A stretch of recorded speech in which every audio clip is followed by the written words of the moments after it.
As President Biden plans to travel to Israel tomorrow, Iran is threatening to take preemptive action against Israel if Israeli forces initiate ground action in Gaza.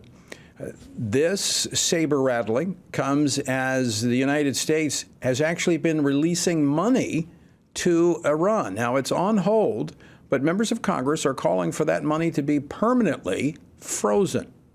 Joining me now to discuss this and more is Tennessee Senator Marsha Blackburn. She serves on 4 Senate committees, including the Senate Finance Committee and the Senate Judiciary Committee. Senator Blackburn, welcome back to Washington Watch. Great to see you. Good to see you. Thank you. You pointed this out today. The administration should be very clear, given the fact that Iran is saying they may take preemptive action against Israel if Israel initiates ground action in Gaza. You're saying, why in the world are we giving money to Iran? That's exactly right. Why are we doing this? And this administration needs to be very clear-eyed about their policy with Iran, because they have not been. And when you have a muddled policy, when you cause confusion with your words and actions, you end up getting adversaries that are emboldened. And that's exactly what you have seen with Iran. They think that they've got the U.S. over a barrel, if you will, because they pulled off the 2015 Iran nuclear deal and got hundreds of billions of dollars shipped into them on pallets. They were able to enrich uranium, and they're wanting to use that uranium to do what? Build nuclear warheads. Iran is also the world's largest state sponsor of terrorism. They supply Hamas and Hezbollah each with $100 million a year, plus weapons, plus training, plus supplies. So they are sponsoring them. Hamas and Hezbollah are proxies for Iran. Basically, Iran sends them out to do the dirty work and to carry out attacks like they have carried out on Israel this week. Senator, what you're pointing out, I think, is becoming more and more evident. I mean, our foreign policy in this administration is schizophrenic.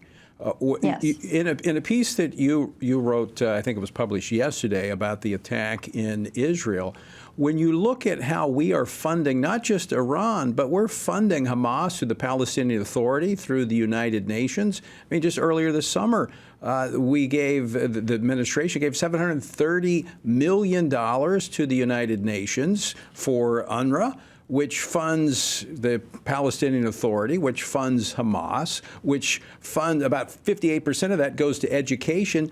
And we talked about this on the program just recently, how the education system under the Palestinian Authority is poisoning the minds of young people to do what we saw on October the 7th. Yes.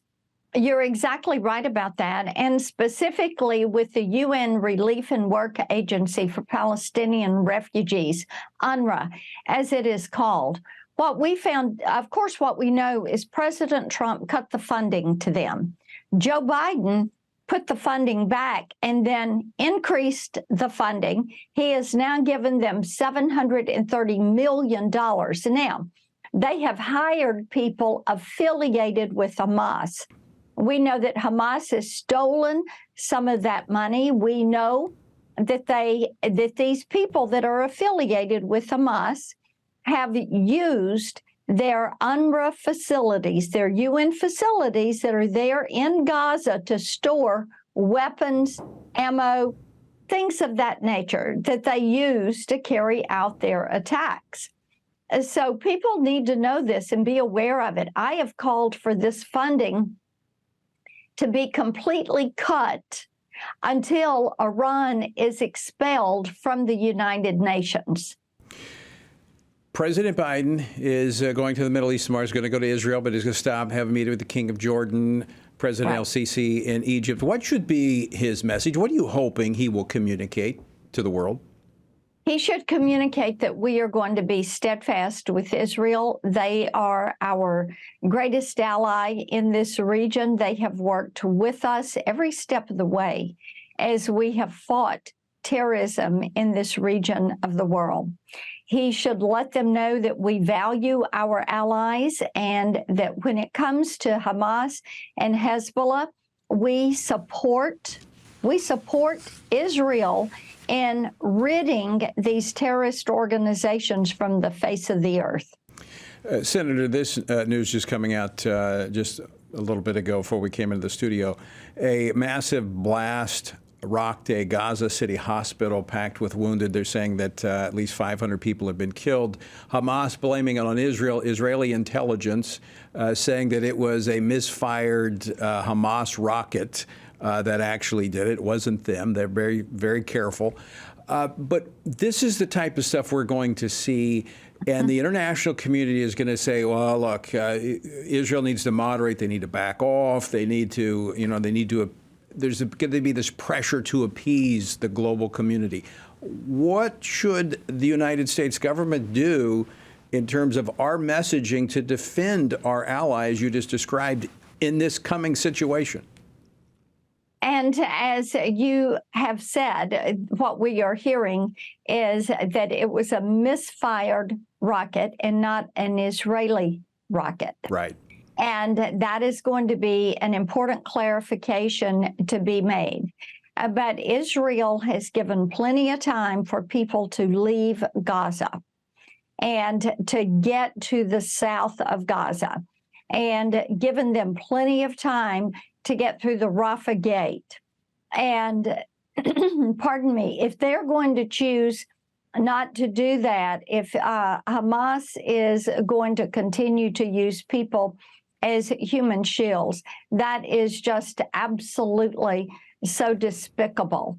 And we saw what they did when they went into Israel, into homes, into the kibbutz and killed 30 babies. Right. We know what they're going to do if you give them a chance. Right now, you've got they place no value on human life. No value on life. So we shouldn't be surprised that they're putting their own people in harm's way In to danger. accomplish their agenda, given what I would describe as a demonic-driven agenda that they have. But you've made this point. We have to be very clear that we're not going to allow the international community, the United Nations, to press Israel to stop in their effort to make sure that their people are safe from another attack like what happened October the 7th. That's right. We should be very clear that we support Israel, that we stand with Israel, and Israel has the right to protect their country and to protect their people. And Joe Biden ought not to waver on that. I also think it's inappropriate to put conditions on support for Israel and saying, well, Israel, you've got to do an aid package into Gaza. As we have just said, that money ends up with Hamas. So why would we be putting money in there when it's going to be used to kill Israelis, to kill Americans, to hold Americans and Israelis hostage? We need to be very forceful in dealing with this because we do not want this terrorism to spread to every corner of the earth. Right. And this is not something that just happened overnight. We've been watching this for the last several decades as the international community has tied the hands of Israel in trying to protect themselves from these terrorists. Senator, always great to see you. Thanks so much for joining us this afternoon.